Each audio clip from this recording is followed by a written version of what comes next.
In today's episode, we discover how an innovative nonprofit is changing the lives of service members, veterans, and their families. It's really about giving them the support and the friendship.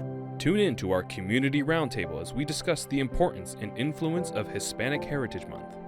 It's amazing how it's more out there, more recognition.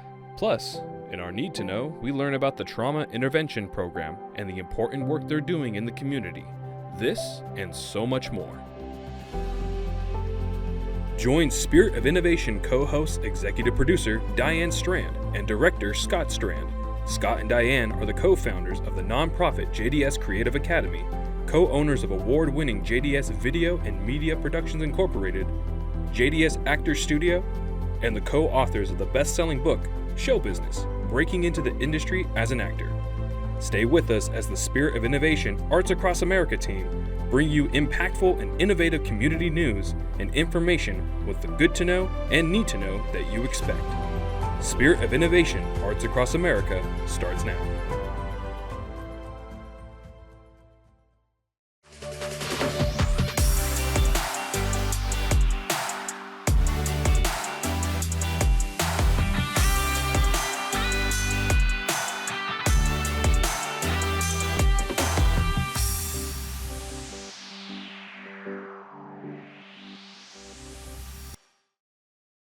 Welcome to September's Spirit of Innovation Arts Across America. September has many things to highlight, so we decided to make this a spotlight month with focus on nonprofits and the important work that they do.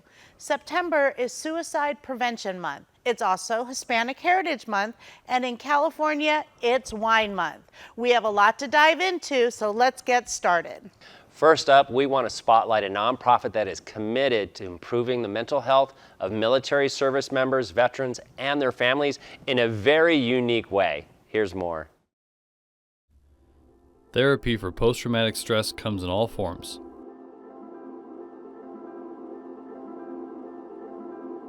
For the nonprofit Warfighter Made, it involves veterans and military service members servicing and driving adrenaline-pumping UTVs. It's really about giving them the support and the friendship to help them get out of their head, really, and know that they have a place that they're supported in and that they have people that they can rely on. For Warfighters Made's co-founder, Robert Blanton, it's also about saving lives, including his own. The military community, both active duty and veterans, we have a really high suicide rate to the point where it varies between 20 to 22 a day. I myself almost became one of those statistics. I had really convinced myself that my wife and my kids would be so much better off without me. When my wife stopped me, she actually made me realize that my thought process was totally skewed. And so we took that negative and we turned it into a positive, and three of us started Warfighter Made as a way to basically look at active duty service members and veterans and be like, hey, I understand what you're going through. I know that feeling, but let me show you a better feeling. One method the nonprofit uses to promote that good feeling is what they call recreational therapy. Then we take a fleet of Polaris Razors out to desert terrain, or sometimes we'll go out to North Carolina, different areas, and put veterans and their families behind the wheel of these off-powered, high-powered off-road machines in order for them to get that exhilaration and that adrenaline therapy, which then of course has those mental health benefits of the dopamine, which is really what's beneficial in combating PTSD and mental illness and depression. When that veteran jumps out of that vehicle and they pull that helmet off, what's the very first thing that you see? And it's usually always a smile, right? Because it's just, it's a great feeling. It's a different feeling. Warfighters Made camaraderie therapy takes the good feelings even further. We invite all vets from all branches, and what's important for us is all eras. We really love to include our Vietnam veterans in our programs. We invite them to come here to our facility in Temecula, California, and this is where we build our projects for our catastrophically wounded warfighters, basically our brothers and sisters that went overseas and became amputees due to direct combat with our nation's enemies, and we invite everybody to come and participate in that. Back about 4 years ago, I was going through a hard time with myself. I just lost my identity. It was a while since I worked due to my injury being re-aggravated, and I couldn't work no more. So the shrapnel in my hand got the better of me, and I had to find something new, and I was lost since 2012 trying to find different things that I could be useful at. And finally, when I got here at Warfighter Made, they found a spot for me, and it filled an empty piece of me. And something that I've been looking for has been put in my path, and I get to help other veterans, and that brings me so much joy to my heart. It's this connection to the veteran community that makes the therapies at Warfighter Made work, proving that innovative programs can be key to fighting the battle against depression and PTSD. If you're interested in learning more about Warfighter Made, we have their information on our website. Although it is sometimes difficult to talk about, suicide is an issue that not only affects our veterans and service members, it's also becoming more prevalent among young people. In support of Suicide Prevention Month, we want to offer some statistics and tips to keep in mind that might help make a difference for someone struggling. According to the National Alliance on Mental Health Illness, suicide is the second leading cause of death among 10 to 14-year-olds, and the third leading cause of death among those 15 to 24 years of age. Men are also 4 times more likely to commit suicide than women. Helpguide.org says there are some warning signs that could indicate someone is struggling. Feelings of hopelessness, self-loathing, constant talk of death, or unexpected goodbye visits and phone calls could be a telltale indicator that someone is in a dark place. Spotting the warning signs are important. Other tips that can be helpful include offering a safe space to talk, seeking out mental health professionals, and additional support assuring that that person is not alone. The National Suicide and Crisis number is 988. They are available 24/7 to assist those during times of emotional distress, crisis, and trauma. Trauma is never an easy emotion to deal with. The Trauma Intervention Program, referred to as TIP, is a national nonprofit that helps provide support to individuals affected by crisis events. Here's more. The Trauma Intervention Program TIP was founded in 1985 by Wayne Fortin, a mental health professional who saw the need for on-scene trauma assistance. Now it's a nationwide organization that serves over 250 cities across the country. It was started out of San Diego. So as he counseled clients, he kept seeing the same thing coming up over and over again, and that was the client's perception of how the emergency system treated them or what the emergency system lacked. So by training volunteers not only on the emotional support part, but also on how the emergency system works, these secondary injuries could be prevented, or that memory tape could be changed. Volunteers provide emotional first aid to those who have just experienced a traumatic event. Oftentimes, volunteers assist individuals as they navigate the grieving process or cope with the aftermath of the trauma. Specially trained volunteers are requested out to trauma scenes, and the volunteer's job on scene is to be emotional and practical support for their survivors. Basically, our volunteers come alongside the survivors, witness their suffering, and provide not only emotional support, protect them from possibly being re-injured or having what we call a secondary injury, as well as we guide the survivors on scene for the first few hours on those steps that need to be taken immediately after the trauma. The Trauma Intervention Program also has a TIP Teen program for those 16 years or older who are interested in becoming volunteers. They can go through the same exact training that our volunteers go through and go on the same exact calls. The only difference is teens will not go out by themselves. They go out with an adult volunteer. but it's great for those teens who are thinking of going into the mental health field, the emergency field, the medical field. And it is also great for the teens because they're equipped with how to provide support to those that are needing it. Volunteers respond to suicides, homicides, and other traumatic calls, giving back to the community in an incredibly unique and personal way. Once you go out on a few calls, you see your own life from a total different light. It just helps us realize that we shouldn't really be sweating the small stuff, right? There's just so much more out there. And I mean, I get goosebumps just thinking about it. TIP really is life-changing to the volunteers that do that work. No one can prevent tragedy from happening, but TIP makes sure that you don't go through it alone. The TIP Trauma Intervention Program does so much incredible work. You can learn more about them on our website. In honor of Hispanic Heritage Month, we wanted to shine a light on some amazing Hispanic-owned businesses and business owners. Our first guest joining us for this month's roundtable is Paul Rangel, CEO and owner of Sofa Spectrum Furniture and Massage Chairs. He is also the Temecula Valley Chamber of Commerce's Citizen of the Year and JDS Creative Academy's newest board member. Also joining us is Rosalie Broderick, the owner and master stylist of Beauty Mark Hair Salon.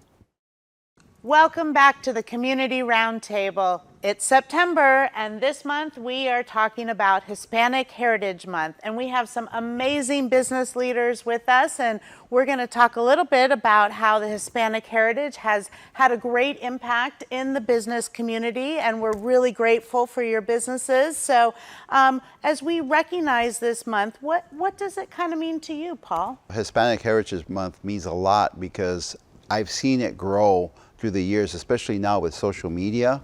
It's amazing how it's more out there, more recognition. You see more mariachi festivals and all kinds of things that you see online and becoming more familiar. And I think that a lot of that has to do with social media, more television, a lot of people speaking two languages. I believe there's a lot that has to do with that, that's really put it in the forefront. How do you feel about the observance of it? I agree. With technology, networking, I mean, we've been able to grow at a very rapid rate.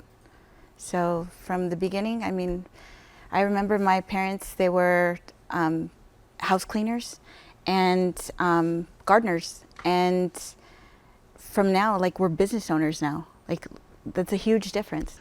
Wow. Well, just to tell you a little bit about my dad that came from Mexico way back in the day, and my mother from Nicaragua back in the day. I don't want to say the time period, okay? But I've seen the changes growing up in the county of LA all the way into the Inland Empire, because I grew up in the streets of Los Angeles. Just more business owners, more people of influence that are Latino. So to me, I've seen the progression of changes that has really not only helped themselves as a business owner, but also an outward assistance to the community. I've seen you out at like Hispanic chamber mixers and different things. Yes, I have to share that one of my customers approached me, and her name is Natalia Bracco. She's a realtor in the area, and she says, you know, I'm thinking about starting something to help Latino businesses. And I told her, if you do, I'm in. 2 days later, she called me and we got together with a few other local business entrepreneur and business owners, and we put together a plan to create a directory for the Hispanic Latino community, okay? And then COVID hit. But guess what? We still stayed together as Latino business owners. And instead of being a directory, now we decided to use social media as our base of platform. And we came up with Latinos Talk. We hold business mixers on a monthly basis. We have a couple of celebrations a year. And that's just really taken off to the point now where we're considering possibly becoming a nonprofit to continue to do what we do. And that is to serve the Hispanic Latino community, for them to connect, to collaborate, and to celebrate together. And that's the whole goal and the purpose. That's awesome. That's great. Yeah, that is really awesome. You know, I have to say that's how I found you, is when we were looking for guests for the table. I went right into Google and I said, Hispanic business Temecula, and you were the first person who popped up. I went to your website and I went, I've got to meet her. And so, yeah, so the connection is there, for sure. Let me ask you, how do you feel that the county can help support the Hispanic community and the business owners? I feel like they're doing that now. I walked into the city hall and asked them, hey, I want to open up a business. There were so many people willing to help me, the permits, the business license, reseller's license, everything. Did you have to get funding for your business? I did not. You did not? No, I saved up money. I had the support from my family. We opened it up and we were off in a month. Self-funded. Yes. Very nice. I think that that's great because you're creating a pathway into something that's already, showing others who can follow along with you. It's a beautiful thing. Well, we want to thank you so much for joining us at the round table. And I want to thank my wonderful business leaders. You guys have amazing businesses. Make sure you check them out. They are here in Temecula. And we'll see you next month on the Community Roundtable. That was such a great discussion. What you saw were the edited highlights. You can catch the full conversation on our Spirit of Innovation website. Now we turn our attention to local Hispanic-owned restaurant for our Food Corner segment with team member Aaron Porras. Welcome to Food Corner. I'm Aaron Porras. Today we are at Nora's Empanada Factory in Murrieta. I hear that locals visit for their authentic Argentinian empanadas. I really look forward to trying it out. I'm here with the owners of Nora's Empanada Factory, Nora and Franco. September is Hispanic Heritage Month. How important is it to have a restaurant like this in our community that highlights your culture? We felt the need to share our culture, and you go to Argentina and empanadas are like all over the place. Every single restaurant you go has empanadas. We eat empanadas and weddings and camping to the beach. How did you decide which flavors of empanadas you wanted on the menu?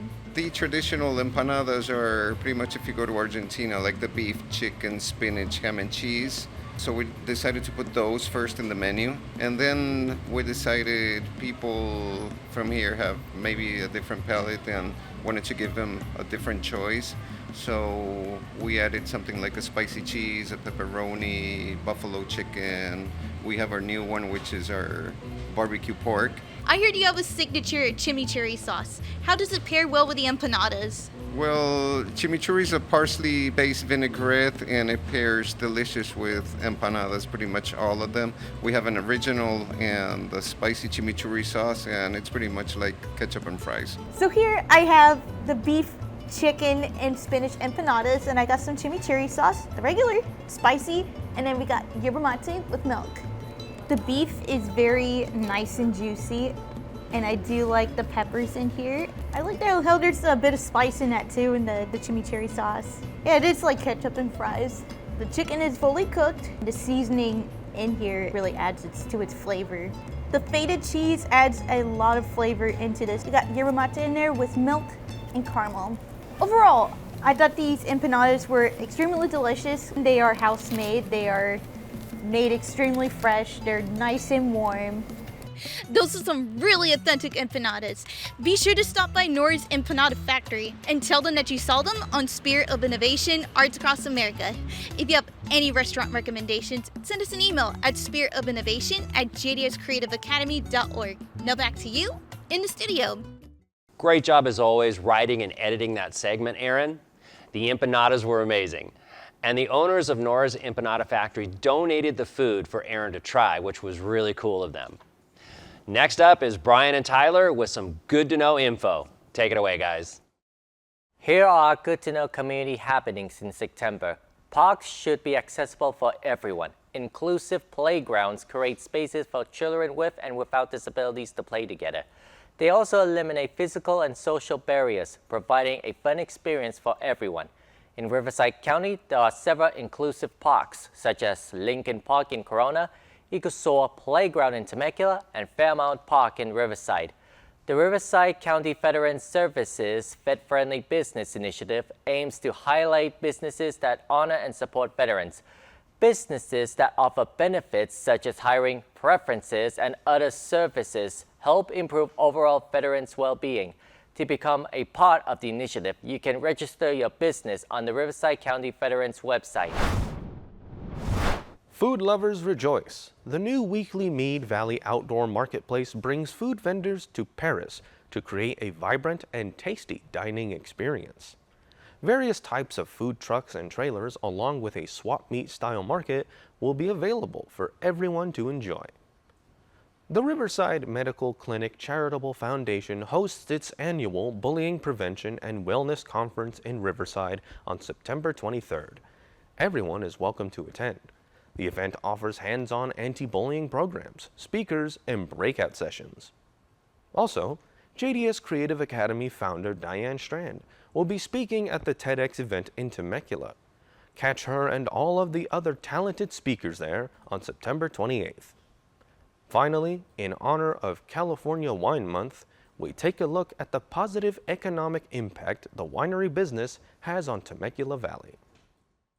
The Temecula Valley has become a booming hotspot for wineries, bringing in hundreds of millions of dollars worth of revenue to Riverside County. In 2023, Temecula Valley wineries generated a total of $905 million in economic impact. So we are a little region that could. In 2022, the Wine Institute and the California Association of Wine Grape Growers issued their economic impact report of California wines and wine grapes on the overall economy in California. And this showed that the economic impact on Riverside County was a whopping $2.7 billion in economic activity for the region.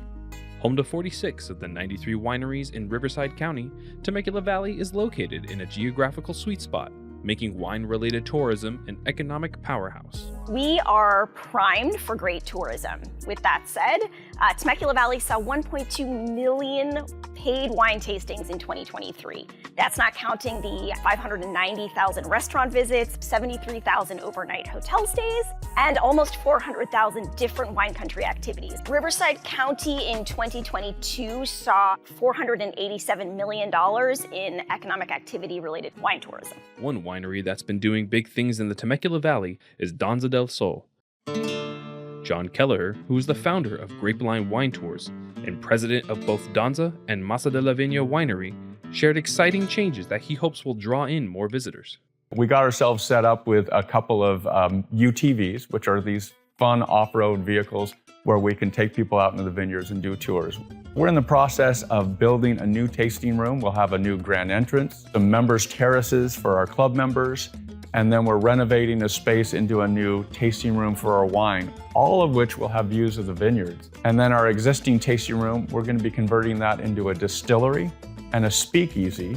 With years of experience in the wine business, Kelleher has seen the industry and competition expand across the valley. The biggest changes I've seen in Temecula Wine Country is just the growth. I've been in Temecula since 1997, and the number of wineries when we started our company, Grapevine, in 2002 was 17. Now there's over 50, about 54 wineries in the close region of Temecula. With California Wine Month in full swing and no shortage of wineries in sight, it's clear the Temecula Valley will be a hotspot destination for years to come. California Wine Month may be in September, but the fun doesn't stop there.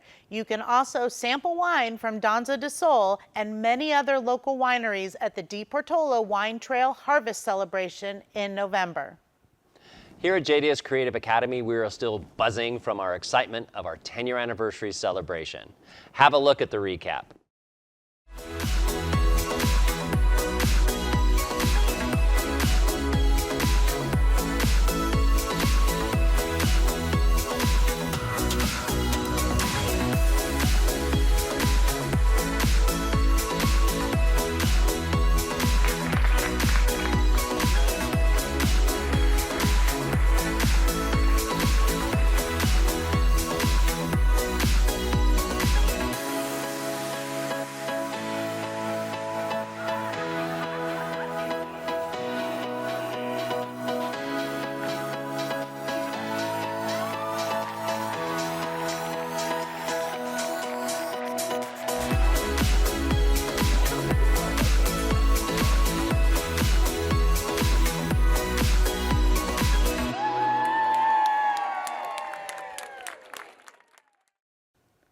That was so fun. We are also excited for our fall classes. Our musical theater production of the Addams Family School Edition has been cast, and all the other classes are going strong. We're also getting into the Halloween spirit here. Our Design, Build, and Haunt class kicks off September 25th.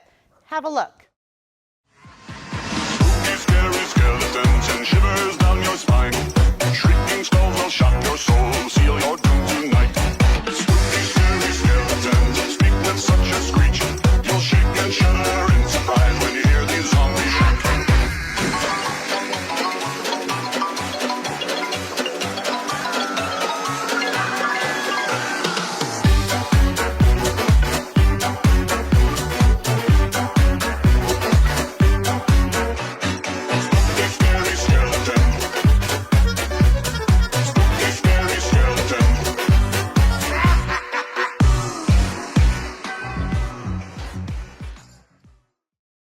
Be sure to mark your calendars for October 25th and 26th when we open to the public for our Haunted Studio fundraiser event.